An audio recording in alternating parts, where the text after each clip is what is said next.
Around the holidays, I created a new widget for you guys called the Rollover Transitioner. It's a free download from museresources.com, and a lot of you with simple websites got great use out of it, and people are still downloading it like crazy and getting great use out of it. The issue is some of you are creating more complex websites. It seems Adobe Muse users are getting more and more advanced all the time, and some of you are incorporating JavaScript into your sites, some of you are doing more complex compositions, and it's very possible that the rollover transitioner, because it's completely automatic, might interfere with some of the other advanced features that you're using.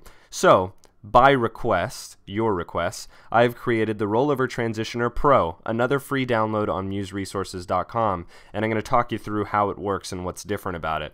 The idea of the Rollover Transitioner Pro is that you can target specific objects and apply that gradual transition effect to only specific objects. So two reasons you might want to do this. One, you might not want to animate every object that rolls over.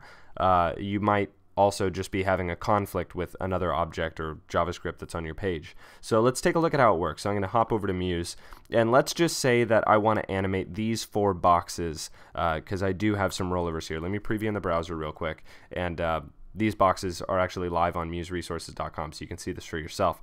So when I hover over these, see how it's just kind of an instant popping transition. There's no gradual fade or anything like that. So let's say I want a gradual fade on those boxes, but not on anything else. So the first thing that I want to do, it really doesn't matter what order I do this in. In fact, I'm going to go ahead and drop in the Rollover Transitioner Pro first. And when I do that, as I drop it onto the page, you're going to see some instructions here, and I'm going to walk through in greater detail what these instructions mean.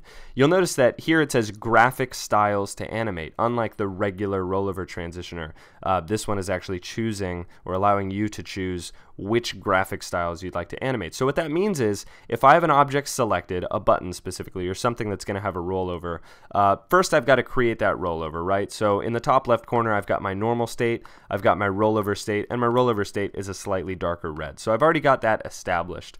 For those of you who aren't familiar with rollovers, you might want to grow a little bit familiar with those before you get too far into this.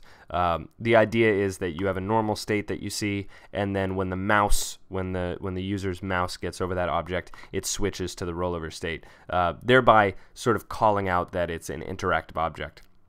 If an object doesn't have a rollover state, it's harder to tell that you can click on it. So it's really that simple. A rollover state says, hey, please click on me, and it's a really good idea for interactive objects. So now that I've got this established, this rollover state established, I'm going to come over here to graphic styles, and if you guys don't see that, go to Window and make sure you turn on the graphic styles panel. And on the graphic styles panel, I can create these reusable styles. So I'm going to hit the new button, which creates this new style called style. And now here I'm going to give it a name. I'm going to name this red box, just to keep it super simple. I'm also going to click on the blue one, and I'm going to make a new style for that, and I'm going to call it blue box. Now I'm going to make a different one for each object because they are a different style. If I click on the red box and switch it to the blue box style, it becomes, what do you know, a blue box, because the graphic style first and foremost saves the visual style of the selected object. So you might be thinking, okay, why do I have to use these graphic styles? You don't have to use them, but for this new Rollover Transitioner Pro, this is how we name the objects that we're going to target to be animated.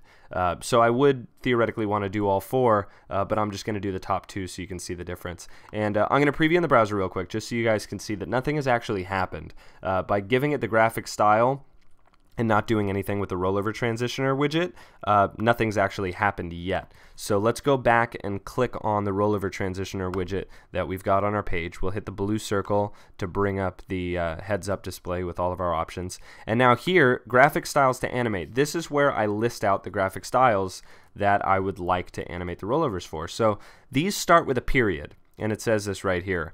List the names of your graphic styles with a period at the beginning. So dot red box, and then since I have more than one, I'm going to do a comma and a space to do the second one, and I'll do dot blue box, and I really don't have to deal with any code. Now the dot calls to a CSS class, and for those of you who are familiar with HTML and CSS, the idea is that the graphic styles actually get incorporated into the code that Muse creates, and it does so in a way that lets us talk to those objects using CSS code. So it's that simple. This little dot just indicates that it's a CSS class. So now I could mess with the transition duration, the easing style. That's all just personal preference. So I'm just going to call that quits, and I'm going to preview it in the browser, and let's see what the result is. Now this box animates, we got that smooth fade. The bottom two, however, still do not, because I didn't choose to animate those. Now with that, I'm able to be selective, and it's not going to cause any conflicts with other objects. It's not going to cause conflicts with things loading funny. It's not going to cause any conflicts whatsoever. So it's a really, really easy and straightforward way to add that rollover transition to just specific objects. So with that said, we're bringing back the design challenge. So this month, the February design challenge is going to be for you guys to create your own rollover, make it a smooth fading rollover, use the rollover transitioner, and I will put a link in this video as well as underneath the video that brings you to the page where you can submit your entry, and the winner will get the Icon Megapack web font for free. That will be the prize for winning. So how to win: subscribe to the YouTube channel if you haven't already, hit the subscribe button below, then watch this tutorial, which, well, you've already done since we're at the end of it, and then submit the URL of your design toward the bottom of this page. Right here you'll be able to submit your entry, and then I'll be reviewing those, and we've got 12 days, 5 hours, 54 minutes, and 45 seconds remaining, because according to Pacific Standard Time, this will end on the 20th. It'll be Friday the 20th, Pacific Standard Time at midnight. So on that Friday, 12 days from today, this contest will end. I'll review over the weekend, and then on Monday, I'll be posting on the Muse Resources Facebook page, which is linked right at the bottom here of museresources.com, and you guys will be able to see who the winner is. And you'll know because you'll get an email from me, and I'll be sending you your Icon Megapack web font, which is a pretty sweet little prize if you guys don't have it already. All right, so sign up, get in there for the design challenge. Really all you have to do is just submit your page, get your rollovers on a page. The idea, again, is that the most flashy, stunning, elegant, animated rollover is the one who wins. So follow this tutorial, and based on what you learn, make the best thing you can make, and hopefully you'll win. And I'll have more cool tutorials coming soon, so please subscribe if you haven't already. All right, guys, enjoy.